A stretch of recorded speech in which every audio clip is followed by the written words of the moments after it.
Good morning. How's it going? It's Friday. It's Friday. How good isn't Friday? Hey, Sir Bacon Breath. What a nickname. Can't go wrong with Bacon Breath. Good morning, Svensenart Kuru. It's great to have you guys here. Dear Bard, all stars.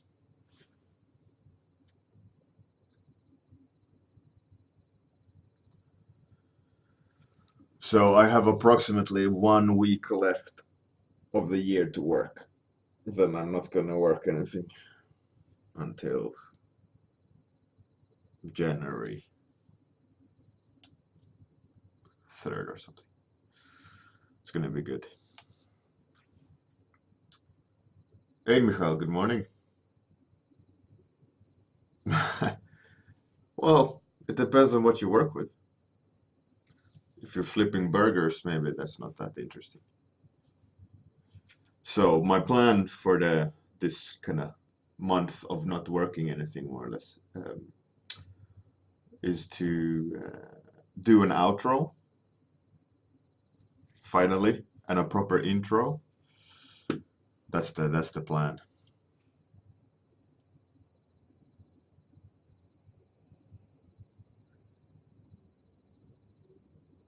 Hey, Marius and Irish Nonsense. Good morning. I'm fine, thank you. Irish Nonsense, how are you? Bjork, just one after the other. Wonderful peoples. All right, throw me some topics. Let's get this rolling. My son's wonderful handcrafted dice. Kuro, it was elevator music, but you came too late. I just switched it off.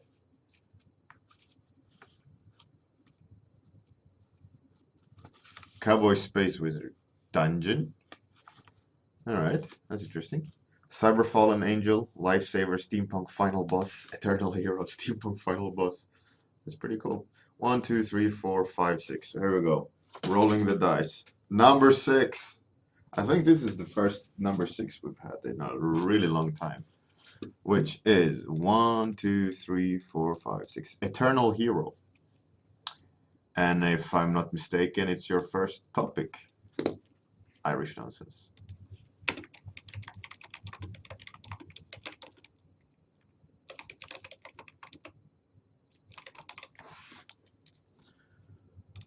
It's pretty cool.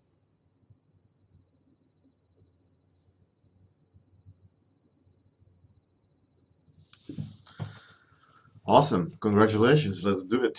Let's do this. So, Eternal Hero. For me, that obviously, like, the first thing I started thinking about is like Eternal. Oh, it's stone, right? But how about I need to play with movement a lot more. Okay, let's make like a flying wizard.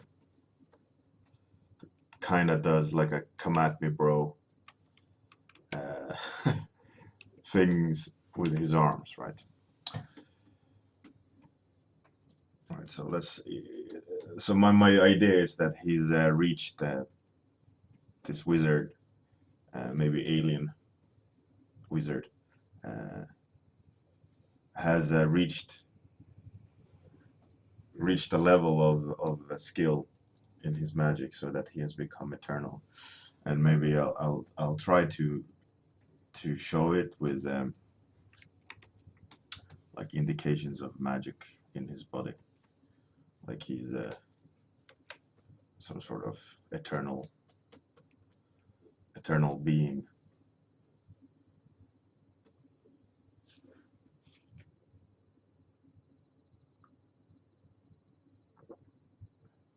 Hey, Captain Jetlag. Good morning.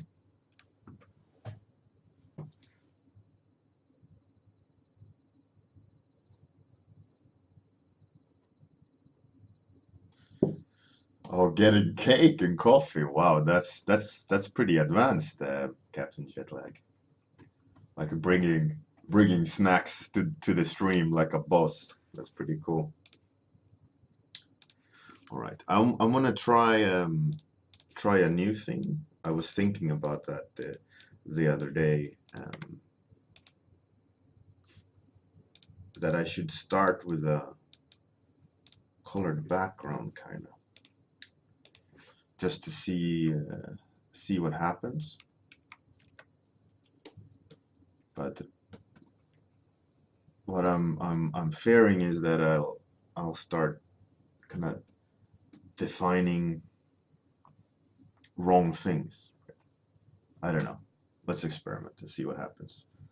I kind of like the way this turns out. Like I'm painting in the shape with a darker tone underneath. It's definitely something I'm gonna experiment with further. It's kind of digging the feel of it. Oh, birthday at work. That's awesome. Birthday cake. Is it your birthday or is it just free cake?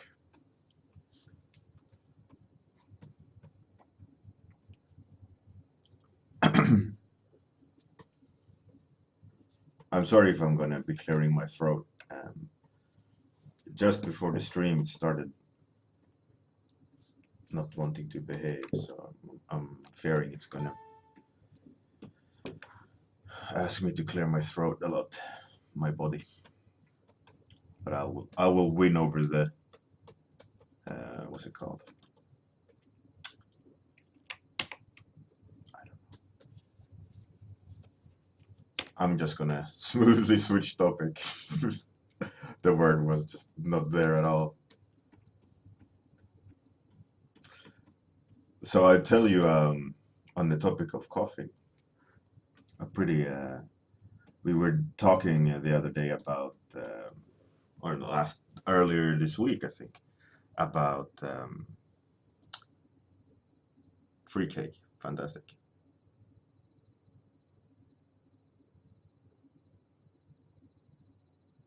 Michal, I have a companion too. I use for when I'm traveling.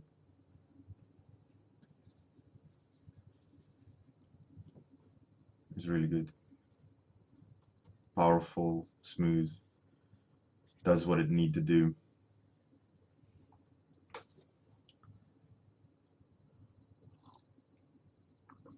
Hey, Paul. Good morning. Anyways, so I was getting to my story. Um, so I was, this happened a few years ago. So I was like getting sick. I was getting a cough, and the cough was hurting in the back, and all of a suddenly my cough was like coffee colored. The phlegm was coffee colored, and I was like, that is most likely not a good thing. So obviously I went to the doctor. They, did the checkups and things like that. They were like, oh yeah, but it's weird that like you shouldn't have that color, right? So they did um so they did X-ray, and I was like sweating and like being nervous, obviously, like, oh shit, they're gonna like say, oh, congratulations, you got cancer. Um, so I was obviously worried, and no, that I didn't like that. And I started talking to the doctor, and the doctor was like, yeah, everything seems fine. Like, there's nothing wrong here. And just as I was leaving, the X-ray technician called my doctor. I was like, no, wait, there is something in the X-ray. And my heart just dropped, like, poof, oh shit, what? Okay. I thought I was clear, but nope. And the doctor said, like, oh, the technician found something in your X-ray at the top of your lungs. Like, we have to boys, we have to investigate, like, so that I had to go do a CT scan,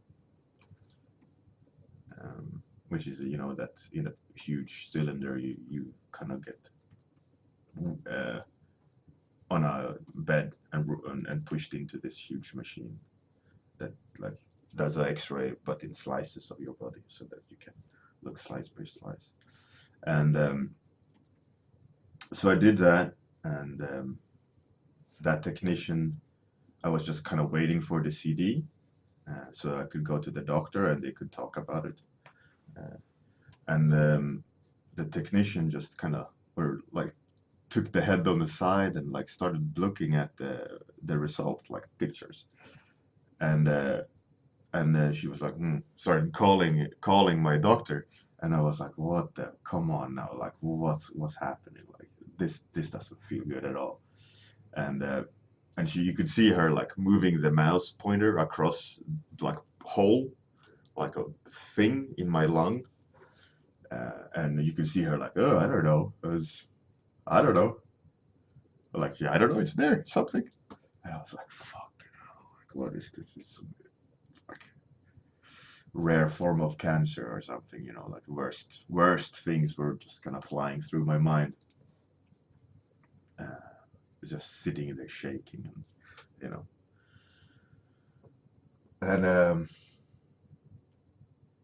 and they were like, we don't know what this is.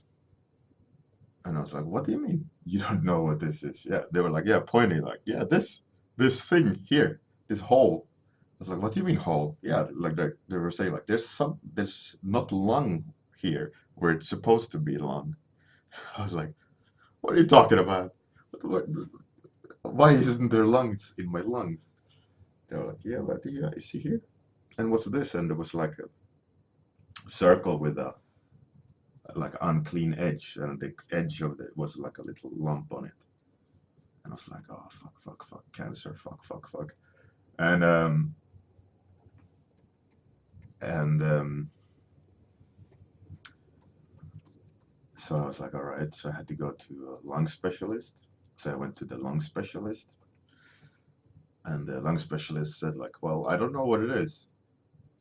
Uh, I would like to go in and look, and open open you up and look what's in your lungs. I was like, all right. She was like, yeah, but I don't know what this is. And I was like, do you think it's cancer? Like, because it's obviously something there. She was like, I don't know. Like, maybe 20% chance that it is. I was like, what do you mean 20% chance?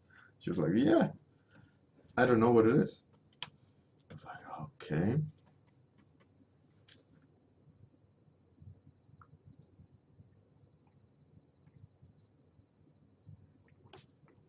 And then I was like, all right. But she said, like, but first of all, we have to rule out tuberculosis. I was like, all right, let's rule out tuberculosis. And so I had to go to a tuberculosis clinic and like cough and give samples and all these things. All time, like, super nervous and just being in pieces, coughing my lungs out, and the phlegm looking like coffee, which is not a good thing. And so I went to all these clinics and so on, and then I got to meet tuberculosis experts or specialists, and they were like, I just walked in the door and like introduced me. They were like, yeah, they're like, we know. I mean, I said, like, what do you mean? Like, yeah, it's tuberculosis. Like, you've had tuberculosis. And they looked at me like, you don't look like you have tuberculosis now. I was like, yeah, that's good. And he was like, yeah, but it's obvious, a tuberculosis scar. And I was like, fuck. Like, tuberculosis doesn't exist in Sweden. We don't get vaccinated for it either. But apparently, at one time I got really sick in Sweden, like coughing, and I lost like 30 kilos. And as a typical man, like you don't go to the hospital. You're like it'll pass. But then it became a point like where I couldn't breathe. So I went to the. Um, I remember this kind of afterwards. So I went to the hospital. This happened when I was 20. The whole this story I'm telling now. Um, and the whole tuberculosis doctor cancer thing was happened like 2 3 years ago. Anyway, so when I was 20, after having like losing a lot of weight and stuff like that, they were like, yeah, you lost a piece of your lung. Like here, take some antibiotics, more or less. That was like the sum of it. And I was like, oh, at that time, I was like, all right, it's just eating antibiotics. Didn't think about it. Um, and but the weirdest thing is like they didn't do any tuberculosis medicine or anything. Like they just gave me strong antibiotics in Sweden. It's because tuberculosis doesn't exist there, but for some reason I had it, and apparently it had like eaten tuberculosis had like eaten up a piece of my lung. And they explained, the specialist, tuberculosis specialist, explained that it's now a calcified bubble. Like I have at the top of my lung a big calcified bubble of no lung. It's just an empty space. Um, and and that's the crazy part is like the doctor, the specialist said like, and I asked, but what about like flying? Obviously, if you have a bubble in your lungs, that's probably not the smart thing to do, like travel. And they were like, oh, so you get tuberculosis like 15 years ago or something, and you haven't died yet while flying. So obviously, it keeps itself in there. I was like, what are you saying? He was like, yeah, if it hasn't broken yet, probably won't. Um, don't become a drug addict or an alcoholic, so your immune system is compromised. Other than that, keep living life as normal. I was like, fucking hell. And he said like, if you start coughing blood, you should come back. You know, that's the that's what he told me. I was like, okay, thanks. So every time I fly, like to a client or to a workshop, uh, and every time like we lift off and fly up, I like, please don't pop, please don't pop. Oh man, I'm so nervous flying now that I know I have a bubble in my lung that theoretically can just go pop when I'm flying. Yeah, exactly. It's like I mean, they could remove it. They could go in there and remove it, but I will lose a larger percentage of my lung. And as it hasn't broken yet, they're like, oh, no, should be fine. Crazy.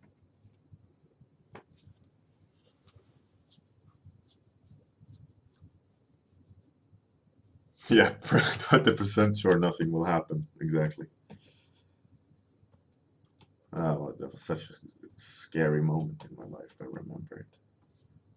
This like world falling apart.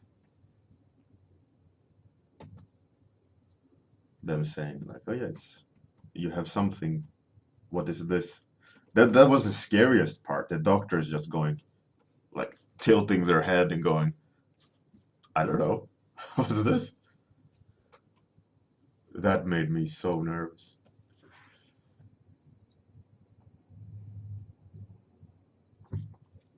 That was not the best, the most fun part.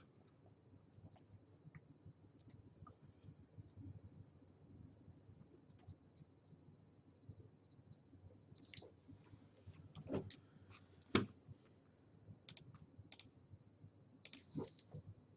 was a crazy, crazy thing.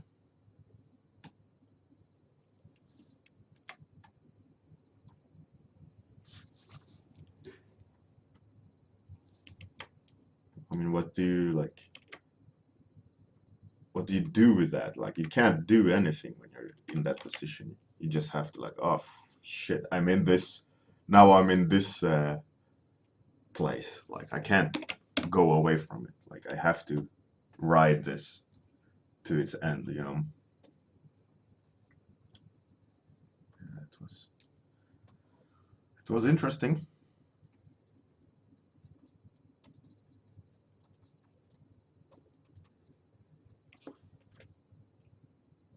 I'm fine, thanks, Saisne. How are you? Good morning.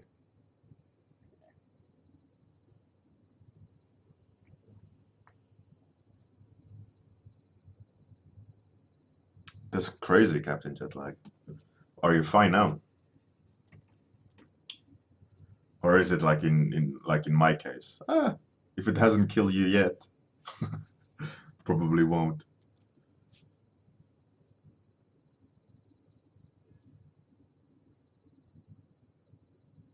Svensson art, yeah.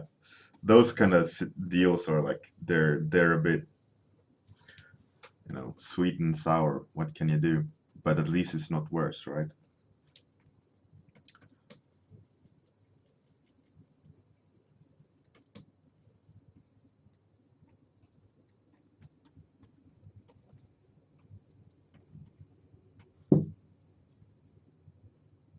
Hey, Leuven.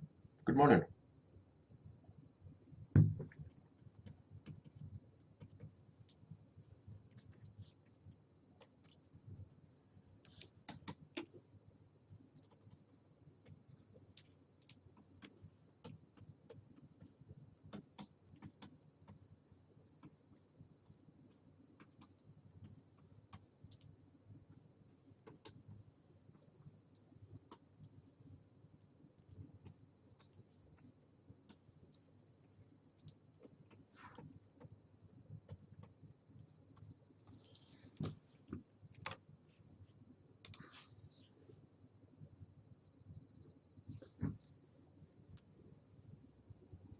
Svensson art, have you tried standing desk? That's supposedly really good.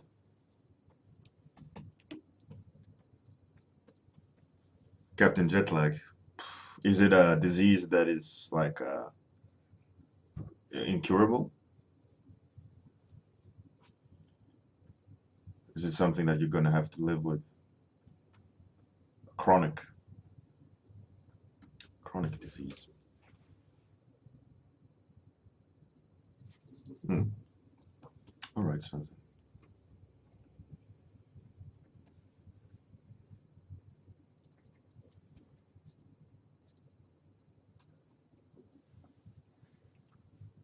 That's great, Svensson. That's good. I find me sitting the way I'm sitting as well is really problem free. Like I can sit and work like this for a very long time. So I'm happy with that combination. The table is at a good height. The chair is at a good height, so I have to kind of sit straight to be able to work. So I'm not like crunching over or anything. Um, because if I do like hunch over, eventually the pose will make me hurt. So it makes me also use my muscles to sit straight, which is even better. So you strengthen the core. My dad has a really bad back, like hunch.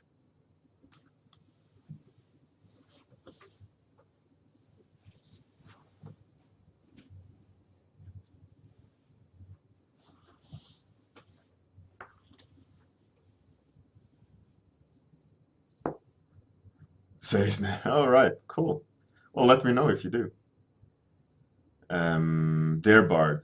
It's like context based. Like the height is at a place where I can sit straight. You know, it's not like high up, so I sit like this, or too low, so I have to lean over.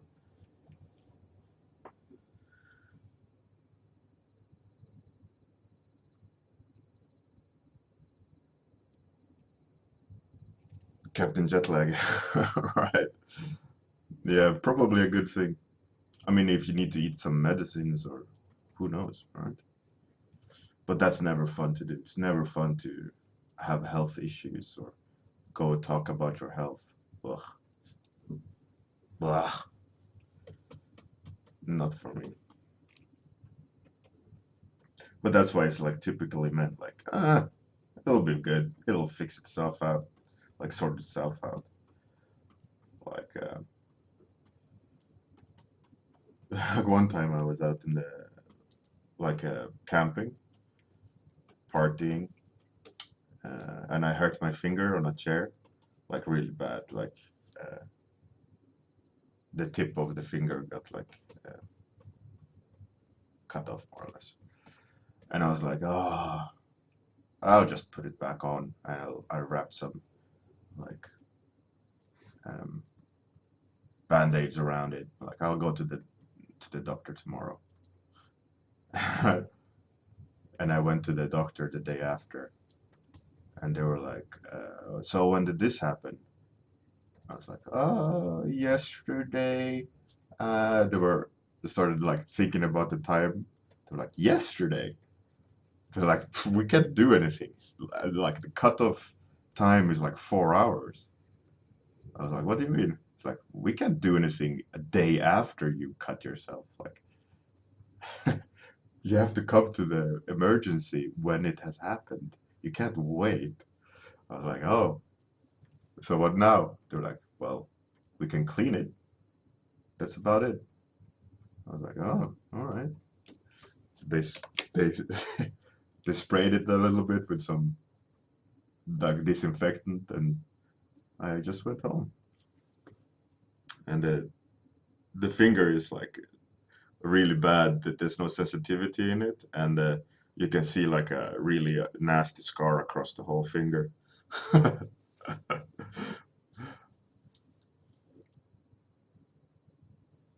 That's about. So the moral of the story is like if you want something done by professionals, you can't wait till the next day.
Wow, Samson, that's that's yeah, it's the typical tough guy thing that men do.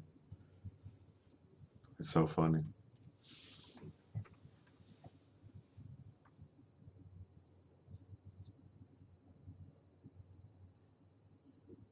So, Samson, yeah, definitely. Um, Says no. Well, I think like at the beginning, it's always awkward.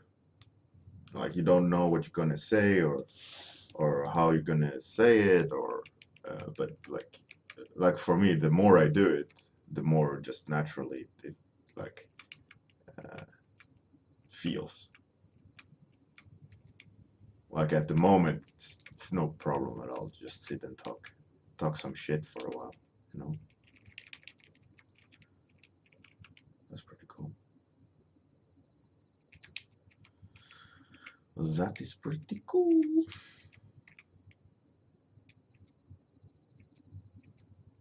I'm a sucker for warm tones. It's hilarious. My wife, she hates warm tones. Me, I love it.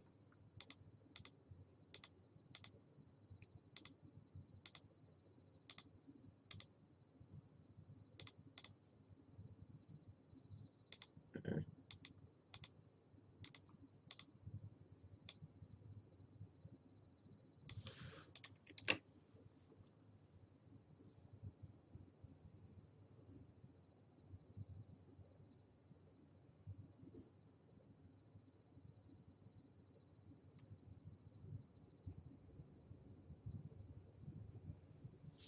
Where's all the magic sparkle? Oh yeah, that's right. Thanks, Guru. I forgot. Okay, let's add. So good guy magic color. Probably some warm.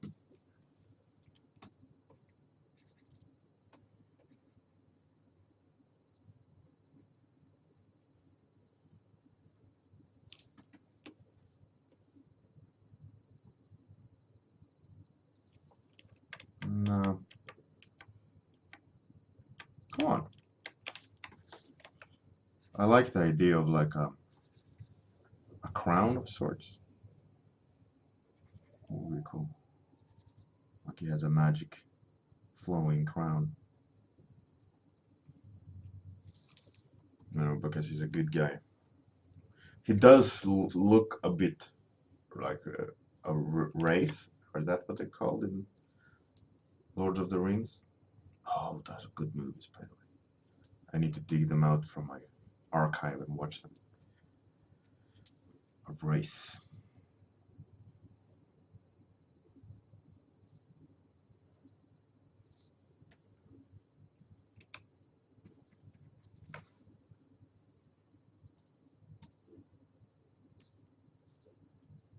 I think that's what they're called. A wraith. They're cool, regardless. Hey, Tormund. Hey, George Wiley. Yeah, definitely catching the end of this.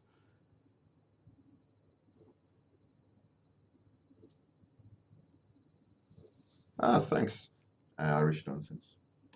It's fun.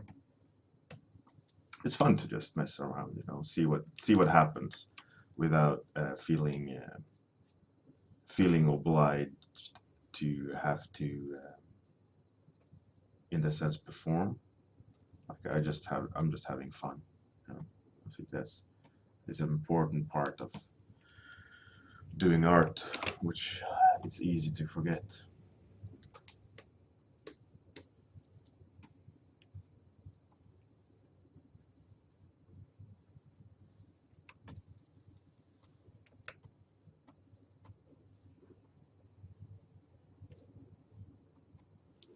Give him some warmth because he's a good guy. He's a hero. Ah, let's call it. Time is up, anyways.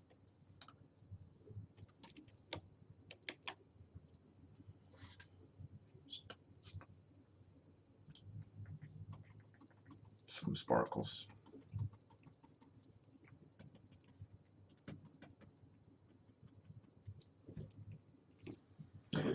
All right, that's it. Eternal hero. I've been working professionally for 10 years, Rich Nonsense.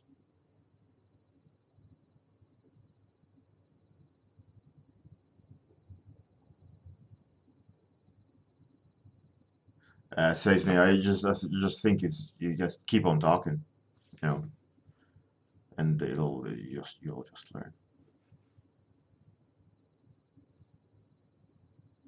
Thanks, Kuru. A Nazgul. Yeah, maybe that's what they're called. Uh,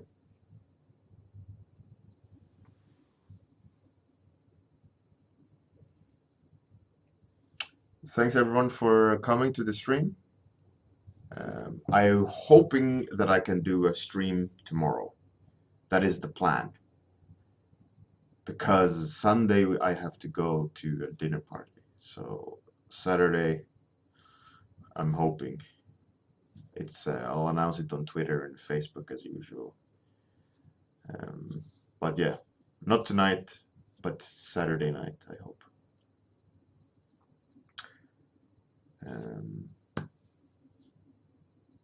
Everyone have a good one. Good night, good morning, all that fun stuff. Good luck with whatever you have to do. Bye. Insert outro. Whatever. Bye.